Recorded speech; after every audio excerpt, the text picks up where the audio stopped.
We're on a TeamMaker trail screen here to do some narrating of what's going on. We're going to do some calculations. In the first case, we're just adding up some utility bills to get a total, and we'll divide it by 3 so we can also figure out how much each roommate has to pay. Now, electricity is a big part of the bill, so maybe we should make a little pie chart of this and show it to everyone to see if we can get them to set the thermostat a little bit more conservatively. Here we'll get some cursors to paint like we did with the plus and the minus signs, whatever, in the previous screen.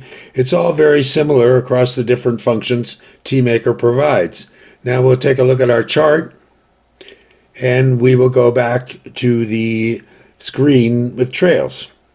This is not a kind of calculating approach you can find anywhere else. We're going to do a second problem now that involves a little more calculation. We have a sinkhole in the backyard with a diameter or depth, and we need to figure out the cubic yards of dirt we'll need to fill it.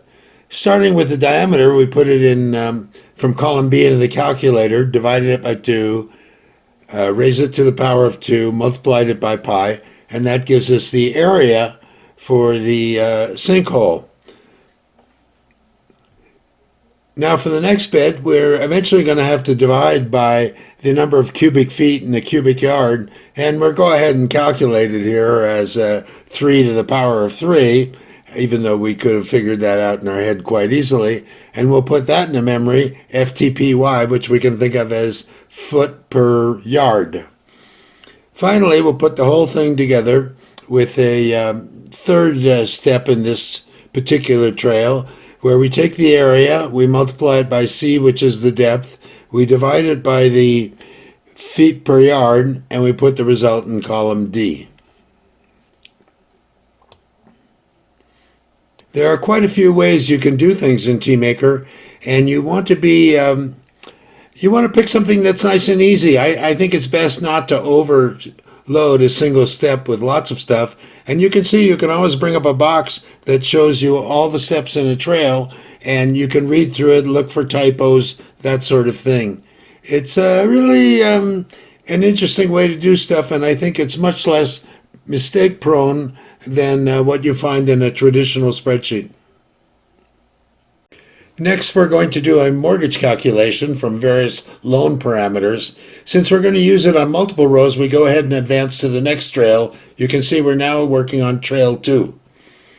I'm going to bring up a toolbar here that has a whole bunch of stuff in it, including logical tests you can perform and changes in where you go from where to where. So the whole thing is completely programmable. But here I'm just putting in the parameters for a mortgage, which you click and follow the instructions, and lo and behold, there's really generally nothing to type yourself. You can see we computed it and we have the first payment. And now we're going to click on an apply box that says I also want to do it for these rows. So when we push compute, we now have the whole thing. It's a convenient way to do this, and nobody would be expected to calculate a mortgage with their own instructions. Now we're going to pull up a very special tool called the debugger. I've made the switch here, but I'm going to put you away for a minute and go to the line we want to start with, which is our line that has the most activity. You can see the top of the screen shows what's going on, what remains to be done, etc. And when we push this next stop button, it does one thing and then returns control back. So what you're doing is you're going step by step through all the calculations you've specified, and you can watch the value in the calculator, everything developing, and if you see something that wasn't what you expected, well, that's where your bug is. We'll stop with just the one trail there, but you can see it went on to trail number 2. Going back to our data screen, you can see the results we've obtained without all the parameters that went into doing it. You can also still fetch the pie chart we made if you want to bring it up with somebody looking over your shoulder.